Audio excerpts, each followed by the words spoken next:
Tonight, the great Dame Judi Dench, and we'll be finding out about her new tattoo. Now, where are you having it done, Judi? Shepherd's Bush. I've never heard it called that before. Let's start the show!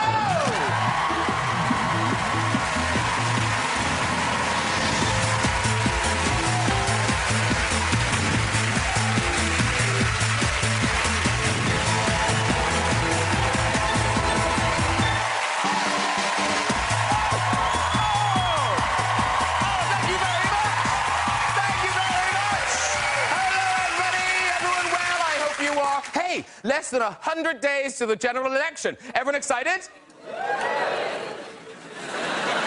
Take that. And now, David Cameron and George Osborne, they've been out campaigning this week. Now, although if you look carefully, George Osborne looks anything but excited.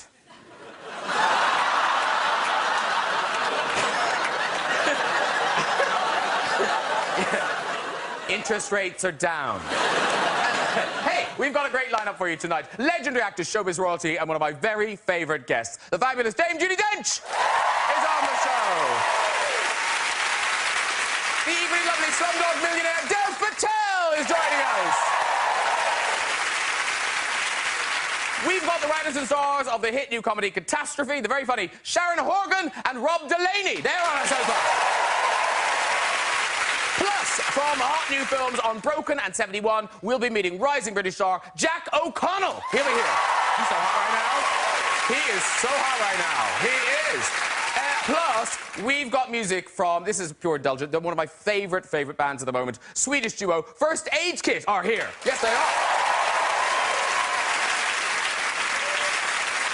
Looking forward to seeing Sharon and Rob. There's Sharon. See, I've got so much in common with Sharon. I do. Irish, tick. Hilarious, tick. Gorgeous, tick. Disastrous relationship with an American man, tick. In their sitcom, Sharon plays a woman whose pregnancy has made her incredibly horny. Yeah, that can happen. Just make sure you're not in a position where you might be tempted.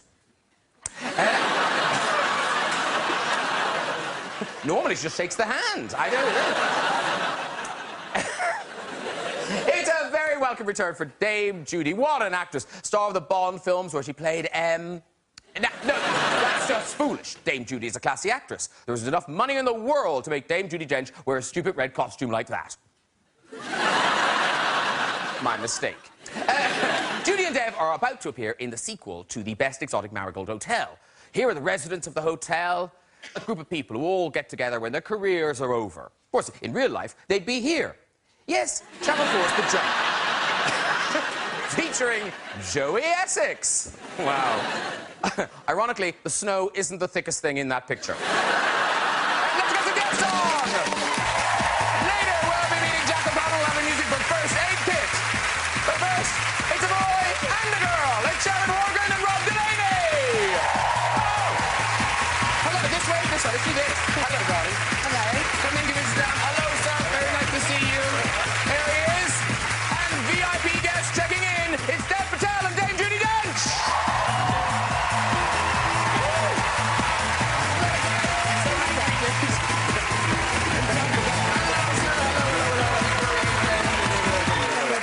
Oh, very good. Hello, now, did you all do chattings and things backstage? A little bit. Yeah. Rob, Sharon. A bit shy. I wanted to say hi. Hello. Because we have a mutual friend. So nice to meet you. Lovely to meet you. Hello. Hello, Dame Judi. I'm Rob. How do you do? I feel like that's the first time that's actually happened on the couch. It didn't happen anywhere else. You're not pretending. That was really you meeting. We're really polite. That's lovely. Who's the mutual friend? I'm intrigued. Catty. She's friends with your daughter, Catty. Catty, that's right. Yes. With Finty. Yes, with Quite Finty. right. Okay. Is she around, is she? She's not, no. I don't know. She's not with us anymore. Yeah. Maybe, just maybe, you should have had that chat back there. Now, here's the thing. Conversation, ladies and gentlemen, ripped from headlines because on the front page of the paper this week, you've been teasing us with your tattoo story for some time. But now, apparently, you've gone public and you are getting a tattoo. No, I haven't said anything of the sort. I mean, it's right there on the cover of the Daily Express. But no, I thought you were looking... They're hard put up for news. But I thought you were looking at patterns. No? Well, there you are. This is the face of a woman who's actually got a tattoo. Who's just going, no, nothing. No, I haven't got a tattoo. Sharon Horgan will tell you all about getting a tattoo. Oh, no. Are you going to show us one? No, my dress just came undone. Oh, I thought you were about to strip off. I'm going to go, and here's a giant rose on my back. I got a tattoo on my shoulder when I moved to London, and I was about 20, and I just went into a tattoo parlour and opened a book and went, yeah, that one. And so they put it on my back. And then later I had to come up with a story of, you know, to give the tattoo some meaning. So my dad's a New Zealander and my mum's Irish, so I said it was half sort of Maori, New Zealand, and half Celtic for my mother. And it's not. It's just a horrible old bit of nasty design on my shoulder. Dave, are you inked? No, are you inked, Dave? I'm not. I don't think I have enough space for a solid inking. I don't know. What's going on? But now, I'm pretty sure, Rob, you don't have a tattoo. Why are you sure of that? Because you used this for some time as your Twitter picture. Check out the speedo. No tattoos there. Yeah. And that was like for personal use. That wasn't a costume or anything. No, that's my real Speedo. Before I moved to London, I lived right by the beach in Los Angeles, so I would swim a lot, even in the winter. That's still no excuse. I know. I would wear a wetsuit in the winter, and you can't really wear big trunks under that, so I knew it was horrid and not for human eyes to see. But one time I was about to put on my wetsuit, and my friend said, why don't I take a quick picture? And I said, that's a great idea. And then when Twitter was invented, I said, this thing is stupid. Why don't I put the worst picture of me that's ever been taken on? And so I did. But I only left it there for like 5 years. But now what are you? I mean, this is no pressure, but haven't you been voted the funniest man on Twitter? Well, the Comedy Central in the United States had the Comedy Awards, and I won that award a few years ago. But then they never had the awards again, so I'm sure I would have been unseated, but I haven't been. So stuck it. Yeah. Well, pressure now because Dame Judi Dench, you're on Twitter now, aren't you? Am I? I don't even know what that means. Well, I thought I was following you. Surely this is your real account. Dame Judi Dench. Wicka wicka wah wah, denchy denchy dench. What does that mean? It's nonsense. It's not you. Clearly it's not you. It certainly isn't me. It would be very funny if it was you. I'm a good follower. Now, it is a soap of two halves, because Rob and Sharon down the end, you're here to talk about Catastrophe on Channel 4. Down this end, meanwhile, you are both back with the second best exotic marigold hotel. And unlike most sequels, everyone's back. Everyone except Tom Wilkinson. Yeah. Spoiler alert. He popped his clogs. Now, you said that, not me. But if you haven't seen the first one, he dies. There'll be letters. But if someone hasn't seen the first one, it's a retirement hotel in India. Rajasthan. Run by yourself. Yep. Very dysfunctionally, yeah. Well, no, but successfully, too. Kind of. The people who say they like it. They do like it. Yeah, they do. So what's different this time? I've seen it. It's very good. The film opens with me and Dame Maggie Smith going down Route 66 in a drop-top Mustang. And cool she's is that? screaming because she wants the roof to be put back on. And we're basically going to pitch this hotel into a franchise. As Sunny says, my character, he's trying to turn it into a franchise. And basically, they say they're going to send a hotel inspector to make sure that the hotel can pass this test. And then we have these two new guests, which is Richard Gere and Tamsin Greig. And it's also set in the backdrop of this big, flamboyant Indian wedding, basically, which is very stressful. And the film is what people want it to be. It's really kind of, it's feel good, it's got jokes in it, but also there is a really nice kind of rallying cry in a way that retirement doesn't mean retirement and people shouldn't give up. I mean, your character kind of explores a whole new life. She does. And everybody really, to a certain extent, apart from a couple, all have a kind of good go at, staying alive and doing new things and getting on with, not being old and retired. Yeah, and not wasting time. And not wasting time. Stupid. Mm-hmm. Yeah. Is Really it true stupid. that someone's introduced you to the little, what do they call it, YOLO? Someone's introduced you to YOLO. What is YOLO? It's like, what are you talking? What is YOLO? What, You're speaking in another language. I thought you knew that it was you only live once. Oh, yes. Oh, is that what it is? YOLO. Oh, yes, of course it is. It's Sammy, my grandson. Yeah, but he says YOLO. Yeah. What did I just say? YOLO? YOLO. Sounded like a yogurt. My mistake. You said it wrong. I pronounced it wrong. If you'd have said YOLO... YOLO? We'd all be much We'd have clearer. all known. But it's a nice thing to remember to keep in your head. YOLO. Yes, it is. It certainly is. Yes. Make the best of it, I say. Yes. Talking about the best of it, the movie opens on Thursday, the 26th of February. And this is a taste of Dame Judi and Dev cutting a rug. Here they are.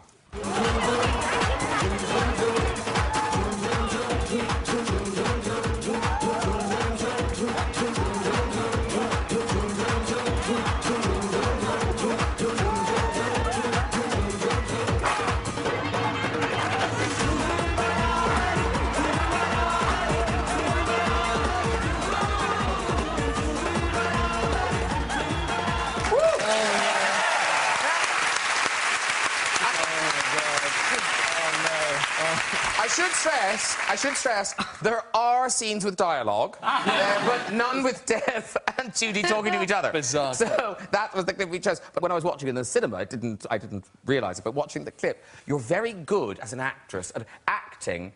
Not knowing it. Not knowing it. Yes, that's what we were told. That. You're really I good. remember one bit. I said to John Madden, is this the bit where you go wash the dog and clap when it's over?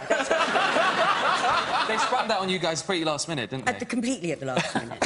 They said, you must act that you don't know what you're doing, which was very, very easy. Very good at it. As nobody did know what they were doing. No, but Dev did. Dev, you were certainly. rocking it. Let's not talk about me and dancing. I cannot get away from it.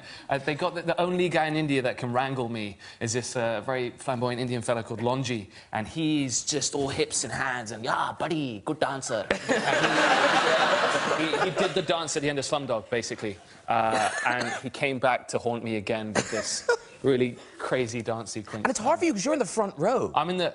Yeah, but it's good because I have a very attractive co-star who wears a very shiny dress, so I'm kind of like a magician around her doing this, keep spinning, so hopefully everyone looks at her. And it went on for days. It went on for days. Oh, really? Yeah. Well, Dev and Tina went on for days dancing. Now, the Best Exotic Marigold Hotel, it's a lovely hotel. Not all hotel experiences are as good. Now, we do have some first-hand knowledge of this because... Sharon, Horgan, where were you a chambermaid? I was a chambermaid in, I think it was the Imperial Hotel or something that sounds like that. It was years ago. It was my first job after leaving school. And so I spent a summer making beds and scrubbing human excrement out of toilet bowls. That's it, but at least it was out of the toilet bowl. Because it's... We all held our breath there. But it's weird because I don't think there was a single toilet bowl that wasn't kind of decorated. And I figure out it's because when people go on holiday, they're just like, I deserve to not clean my own crap out of my toilet bowl. I'm just going to let someone else do it. Is that what holiday says to you? Yeah, I could use a holiday. But, you know, I'm on holiday. And you know what that means. I may not use the bowl. I mean, I'll get near it. I'm not an animal. You know the way you sometimes don't bother picking your knickers off the ground if you're in a hotel because you think someone's going to come along and pick up my knickers and... This is from the woman who did the picking up. But, you know, it was exciting. I always thought that, you know, I might meet someone, you know, in a sort of chambermaidy, maybe an attractive man. Oh. You know, I'm sure... You saw that movie with J-Lo, didn't you? Yeah. Because, Dame Judi Dench, you have quite exacting... Well, not exacting, but you're very specific. You are very regular with your hotel habits. Regular. I'm not referring to... She's on holiday. No. Don't you, when you're in London, don't you always stay in the same room? I do. Well, no, not the same room, the same hotel. But this is where you've got your own dressing gown. They have given me a dressing gown, which had JD on it, which I was very, very proud of. But then I had a kind of sneaky feeling that maybe if Johnny Depp stayed there, he got... But now they've changed. Or the guy from JD Sports. Yes. You know, there are lots of people. But now they put DJD on it. It's heaven. Yes, right now it's yours. Yes, now pick the bones out of that. Well, here's the thing. Thanks to the World Wide Web, anyone can now review a hotel, right?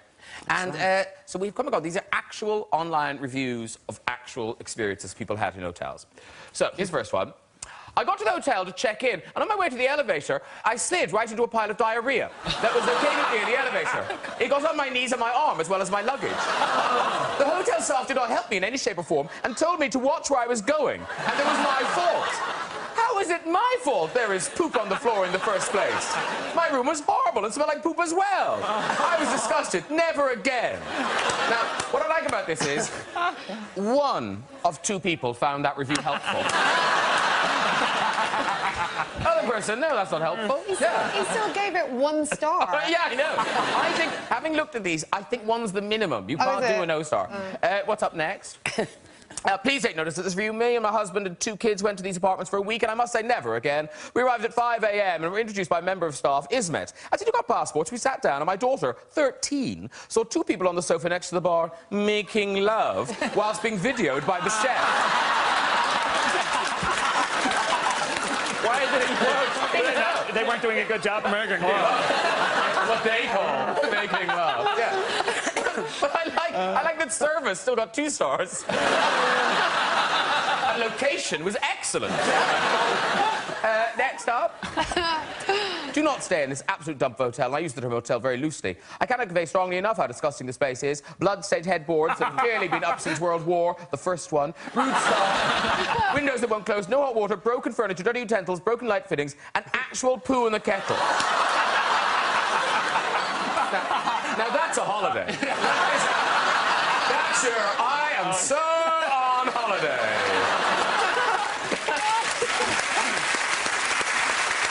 Very good. Let's see the next one.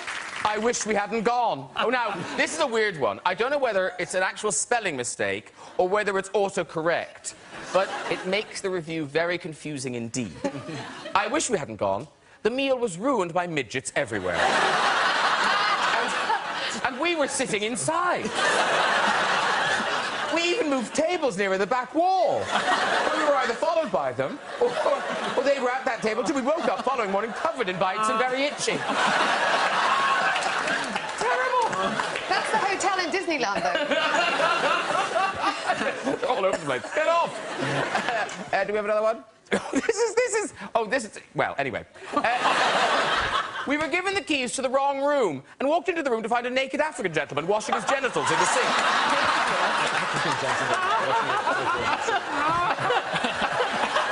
Dev, are you whispering all of this to David Dench? You're actually in your ear going, washing his genitals. Oh, my gosh. When Daffodil writes a book, this is in it. And then I said to Dame Judi Dench, washing his genitals. Next one. This is the final one. This is nice. I like this person. This person is just a sensible person. They've been around the block, because all the reviews are bad. This is just someone who kind of understands the world and sees the positive. For the price I paid to stay on New York's Upper West Side, I was surprised it wasn't worse. The room smelled like armpits and years of filth, but there weren't any creepy crawlies, and I found the staff to be most gracious and helpful. I could have done without the blood-stained mattress and the actual chunk of poop on my bedspread, but I didn't expect the Hilton. Overall, in a pinch, I would stay there again. I like this. This is how good it was. They were quite happy to give me new bedspreads when I reported the poop. Anyway, very good. Okay. Now, Dev and Judi, I don't know if you've seen Catastrophe on Channel 4 yet, but if you haven't, you should. You really should. No, because, Sharon and Rob, you've done such a hard thing. You've written a funny sitcom that made it onto television. Because that doesn't happen. So, congratulations. Huge Thank you. Yeah, no, seriously. It's on Mondays at 10 o'clock on Channel 4. And now, so if people haven't seen it, the premise is sort of a combination of both of your lives. Is that fair? Is that fair? Yeah. We worked out it's maybe 49% true. 47, 48. But yeah, yes. under 50%. So the surprise pregnancy comes from your life, Sharon. Yeah, except I don't think my husband knows that. No, he does. We were together, you know... Because in the sitcom, you and Rob, you haven't been... Well, you've only been together... Is it 6 nights? It's 6 Yeah, nights, we have a little 6-night stand. Yeah. And then you go back to America. Yeah, and he's on a date with another woman and obviously has moved on emotionally, and then I call him and I tell him I'm pregnant, and he's very kind, and he comes back and we decide to have a go, because we kind of like each other as well. But then the moment we sort of decide to give it a go, everything goes tits up, really. And what's a bit of the long distance bit is from your life, Rob? Yeah, my wife and I dated cross-country for a year before we finally got together, which is a terrible idea. Don't do that, I didn't even know youngsters. that. You didn't know that? No, because one of the researchers said, so who had the long-distance relation? I went, neither of us. Well, series 2. Yeah, no, I'm glad we're still learning things about each other. But yeah, I did that, and then between Sharon and I, my wife, not me, I've never been pregnant, but my wife is experiencing, she's afflicted with her 3rd pregnancy right now, and Sharon's had 2 kids, so we had 5 pregnancies to draw from, and they're terrible. Pregnancies are terrible. People tell you they're good, they're not, and we wanted to show what a nightmare they really are. By the way, we should say it's not just the 2 of you in it, because Carrie Fisher, actual Princess Leia, is in it. And now that is her dog, Gary. Yeah, can you see its tongue? Yes. Yeah, That's a modest that's tongue like shot. that 100% of the time. He has a fully distended tongue, and it's dry, and she kind of flicks it, you know? She gives it a little flick here and there. A little fiddle.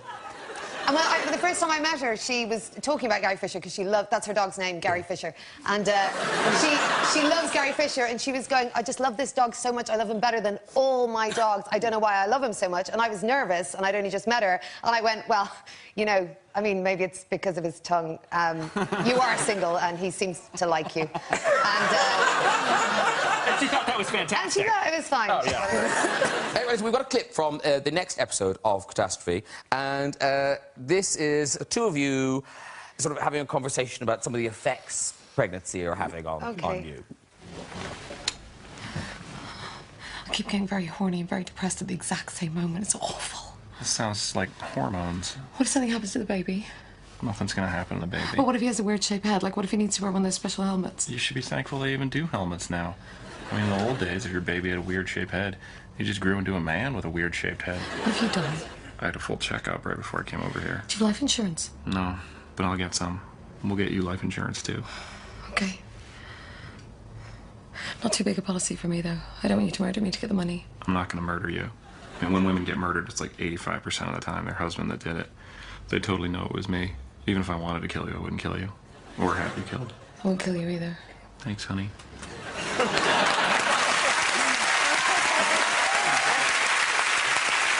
Now, does the baby get born in this series? I don't know. You don't know, you I filmed know, it. but are we allowed to say that? You know, I mean, it's sort of... No, we just could say, no, I don't know. Okay. Well, I don't know. I'm pretty much pregnant. She's pregnant till for the end. most of the whole thing. But there's another season of it. It's being recommissioned, which is very exciting. Congratulations. Yeah. So you're going to have to give birth to this baby at some stage. I'm gonna. Is it going to be like the war in the Sullivans? It just goes on for years and years and years. An elephant baby. I'm going to keep it in there for a good 18 months. Well, American or so. babies gestate for 14 months. Did you guys know that? I remember our producer saying, you know, this is a great idea for a show. You should don't have the baby, just keep it going. And I was like, it's not The Simpsons. You know, I'm not sure anyone's going to believe there's still a baby in there. As good as the whole pregnancy idea is. Now, you know you're having a boy. Yeah. We do. Yes. Yeah. Because you can find out early if it's a boy because of the penis. The penis is on the outside of the body, so you can see it. Right. Yeah. We're learning so much tonight. Thanks, guys. I wish I had a pen. I'd write some of this down. But do you know what the child is going to be called in the show yet? We do not figure that out. Do we not? I don't think so. I can't remember. Yeah, I don't think we do. Because I was chatting to some ladies in the audience before you came out here, and weirdly, they are sisters having warring pregnancies. They're, now was it, it's Ellie and Rosie? Was that right? Yeah. Can I just say, I deserve a prize for remembering that. So Ellie and Rosie, and you're both about 5 months, you think? Yeah. And do you know what you're having? No, babies, obviously, but it's not a kitten. So do you know whether they're boys or girls? Yeah. You don't have to tell us. Oh, Rosie has. Do you both know? Yes, twin girls, me.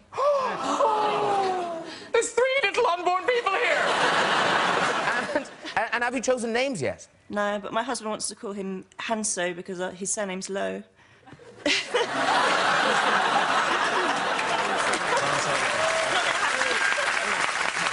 No. Don't encourage that. It's amusing us for 15 seconds. That poor kid will have that for the rest of his life. On the phone to the bank. Han Solo. What, like Han Solo? No. Well, to help you, Rob Delaney, when he was having his first kid, wasn't sure what to call his kids, so he put up a selection of children's names. Some of these might help you. Help me name my baby. So We've got loads for the girls. You could have Leah, Rosemary, nice names. Now, Pouch. That you seem very keen on Helen. Then we got a lot of Helen, Turkle, Helen, Bleen, Helen. How do you even say that next one? Fniggins. Is that Fniggins. Yeah. And the next one, how do you say that? Potion. Potion. Typhoon, clap, clap. I like Lorraine. Is this one too weird? That's your sister's name. Now, for boys, we've only got the one boy to choose for. David, Paul. How do you say that one? Schiff. Andy, Goat Boat. That's a nice one. There's Sean, Kathy William. Creamy. Oh, how do you say that now? Hosney. Hosney. The future of science, Rick, sort of. Sort of low works. Ben Low, that's quite good. And then Yoshak Low. Sure. And the final one, how do you say that? Franklinier. Franklinier Low. Yes. Plenty to choose from, ladies. Yeah. Listen, so what, in 4 months? So when will they be bornish? May. May? May. Is that 4 months away? Is it? I think it is January, February, March, April. Oh, yes, it would be. Yes, yes. It's like they've been to a doctor and everything. Anyway, good luck to you. Good luck to you. Very good. Now, it's time to meet my final guest. This young man is up for the EE Rising Star Award at this year's BAFTAs and has gone from lovable rogue in Skins to an extraordinary performance as a war hero in Angelina Jolie's new epic Unbroken. Here he is in action.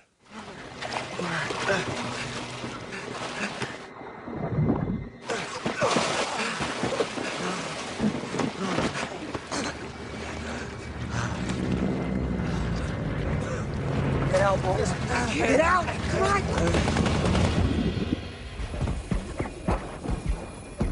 Oh, ladies and gentlemen, please welcome Mr. Jack O'Connell!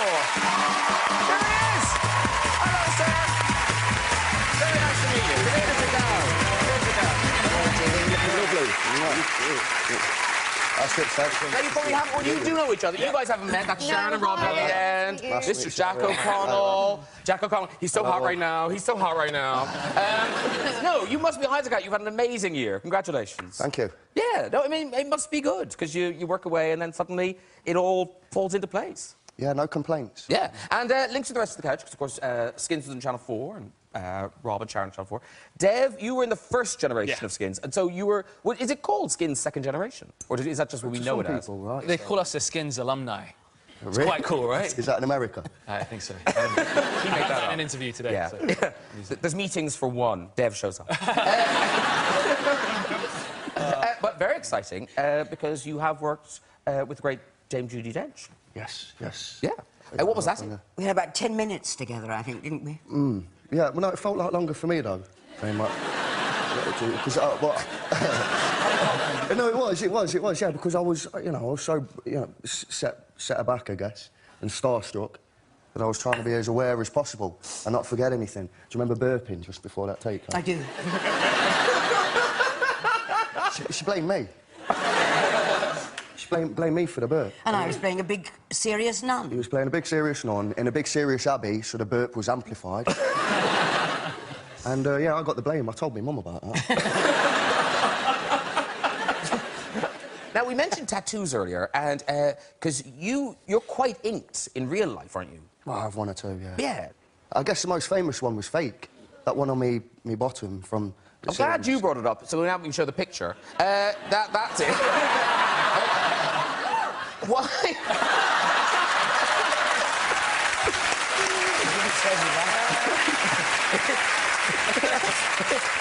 It's his real bottom. Why are the hands like that? I don't know, Graham.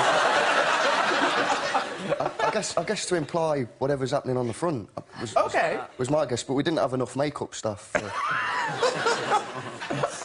Well, let's stop looking at it. Let's just put it away. Put it away.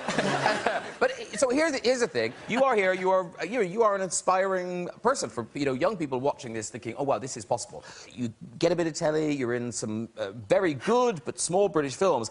How do you go from that to being the lead in Angelina Jolie's big war epic Unbroken? Well, I don't know. I think you have to just keep knocking. And thankfully, I've been on set with some greats. Yeah. Dame Judi Dench, for instance, and Sir Michael Caine. So I've been attentive during them experiences. I guess that backed me up too. So And then Angelina Jolie, so she cast you, but why did she end up in Derby? There's my lift home there.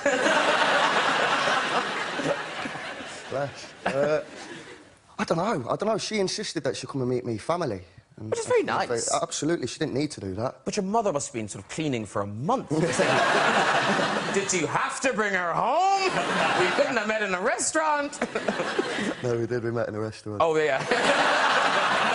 Wise. But yeah, no, she did that. She came and connected with, I guess, my most important people, and then it became a bit of a personal affair, I guess. Yeah. Which is a decent number. And next Sunday, you are up for the BAFTA's E-Rising Star Award. You're going to win that, aren't you? You're going to win it. You're a shoo-in. I never know. I never like to say. It's a competitive category, isn't it? I'd like to think so. You guys can help me. Can people vote for you? Public vote. Oh, right. Please. Yeah. I've got Judy's vote, so... How do people vote for you? Now's your time. Go. Online. I have learnt the tag... Maybe say it out loud. OK. Where's my camera? I don't know. It's over there somewhere. www.ee.com/BAFTA. I'll do it again for you if you want. More moody, more... No, that was good. It was good. OK. And, of course, can I just say, the BBC take no responsibility for that website. There could be anything on it. There could be horse porn, stuff movies, we don't know. But... Who else is up for it? Don't mention them! Back off, Sharon Horgan! Oh, I love them! Now I'm going to that website. Just to give them all a fair shot. No! It's not about fairness, it's about our guest winning. You can see the BAFTA Film Awards on BBC One at 9 p.m. on Sunday, the 8th of February. And good luck with that, Jack, and all your future projects. Thank you very really much. nice to meet Cheers you. for having me. Right, it is music time. I love this band. I've been playing them loads on Radio 2, and they've been nominated this year for Best International Group at the Brits. Smell them. I'm thrilled that they're here tonight at the end of their European tour, performing their new single, Master Pretender. Please welcome First Aid Kit!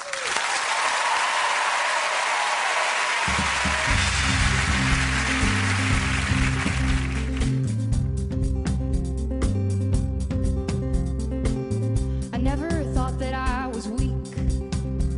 Always thought I could get hurt pretty bad, still get up on my own 2 feet. I always believed that I was free, that I had some sense of integrity that would rise above whatever tried to change me. But honey, now I won't wait for something to bring me round and smile, 'cause that only sticks for a while, then I'm back again. Oh, I'm a master pretender.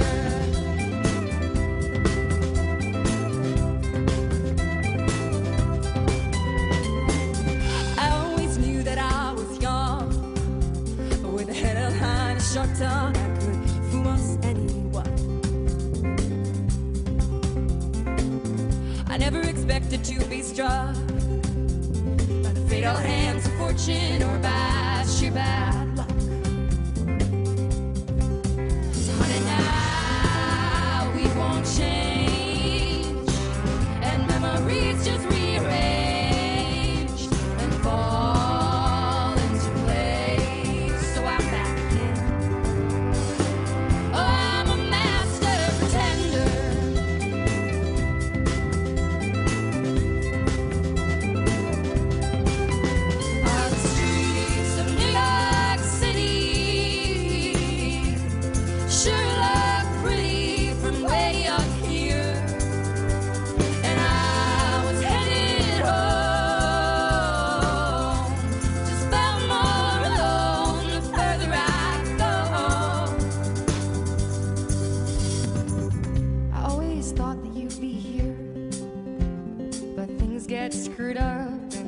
Just disappear.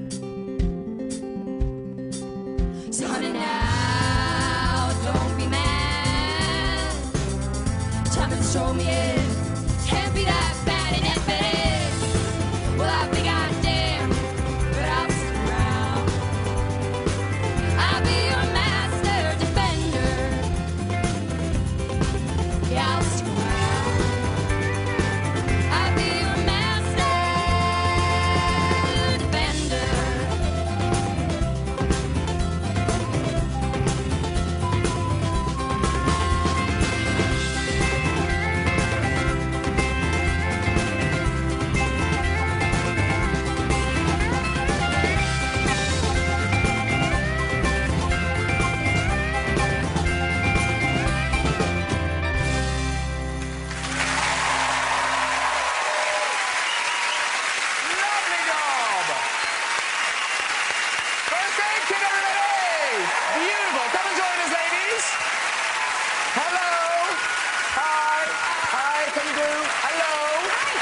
shiny shoes. Come and sit down.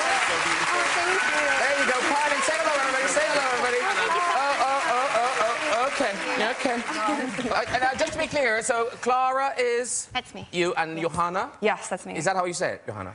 No. No, in Swedish. Johanna. Johanna? Yeah.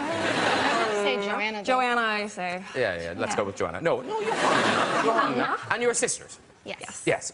And so, the first time I played you on the radio, I just assumed you were kind of sort of an indie band from America. So did you just grow up listening to all that American music? Well, we kind of became obsessed with that kind of music when I was about 12. Okay. And then, but a lot of people think it comes from our parents, but they didn't. No. They were more punk rockers. Yeah. Screw your parents. Nothing to do with them. Back off.